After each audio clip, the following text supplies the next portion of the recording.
Mesdames et messieurs, peuple congolais, à ce 16e jour du mois d'octobre, le monde entier célèbre la journée internationale de l'alimentation. Cette journée correspond à la création de notre grande organisation FAO qui a été créée pour mettre fin au manque d'alimentation et à la faim dans le monde. La République démocratique du Congo, sous la conduite de son Excellence Antoine Félix Tshisekedi Tshilombo, président de la République, a choisi ce mandat pour accélérer la production alimentaire en République démocratique du Congo et pour mettre fin à l'insécurité alimentaire qui gagne notre pays depuis plusieurs décennies. À cet effet, le président de la République démocratique du Congo m'a chargé de pouvoir conduire des politiques de mise en œuvre, de mise en cohérence de tous les projets agricoles qui ont été réalisés pendant ces 2 mandats. Il faut souligner que le président de la République a créé le ministère de sécurité alimentaire, a voulu mettre particulièrement un accent sur la fin de la famine, sur la fin de la sous-alimentation, pour permettre au peuple congolais de jouir librement de l'ensemble de ces terres arables et ainsi de retrouver son autosuffisance alimentaire. C'est pourquoi, dans le cadre du mandat qui nous a été confié, le chef de l'État nous a donné une mission noble de pouvoir accélérer la production en mettant l'accent sur 5 piliers majeurs. Et ces 5 piliers majeurs commencent par la politique sémancière, c'est-à-dire que la République démocratique du Congo va maintenant retrouver sa souveraineté en matière de semences. Et c'est dans ce cadre que la loi sémancière doit être votée avant la fin de cette année au Parlement pour permettre au pays de pouvoir réguler les secteurs sémanciers, notamment en ouvrant la possibilité au secteur privé d'avoir une chaîne de valeur autonome de production de semences, mais aussi de réveiller les secteurs publics de production de semences qui commencent par la réhabilitation des INERA dans les pays,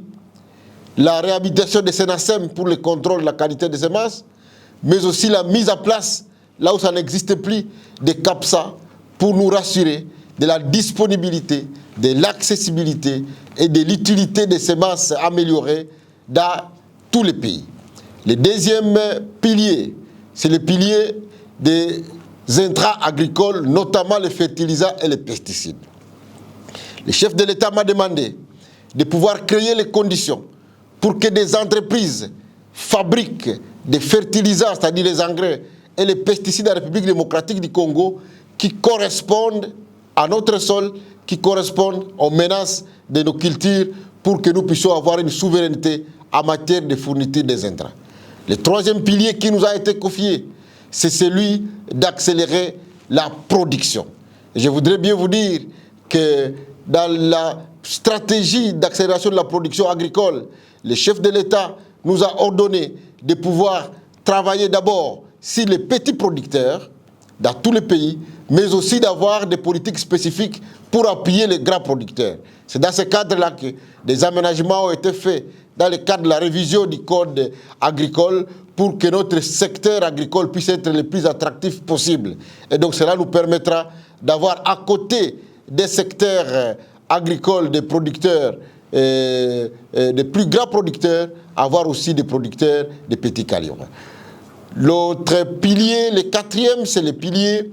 qui concerne la motorisation et la mécanisation agricole. Comme vous le savez, beaucoup de gens ont abandonné le secteur puisque l'agriculture est devenue pénible, l'agriculture manuelle est devenue pénible. C'est ici qu'il y a le cadre de l'accélération de cette politique de motorisation agricole. Le chef de l'État a mis à la disposition des producteurs congolais un parc important de tracteurs. Dans les 3 ans, on va aller jusqu'à 5000 tracteurs qui vont être donnés dans le cadre de la création des brigades de motorisation agricole que nous faisons dans tous les pays pour appuyer les plus petits, mais aussi pour appuyer les plus grands. Et enfin, c'est le stockage et la commercialisation. Nous avons maintenant des politiques très précises qui visent à promouvoir le stockage de denrées alimentaires pour lutter contre l'insécurité alimentaire, mais aussi à pouvoir appuyer la population dans la création de coopératives de commercialisation des produits agricoles. C'est là pour permettre à nos paysans de pouvoir accéder à des marchés, de pouvoir distribuer correctement ces produits vers les centres de consommation et ainsi favoriser l'autosuffisance alimentaire. Et donc c'est dans ce cadre-là que parallèlement à des politiques d'appui à la production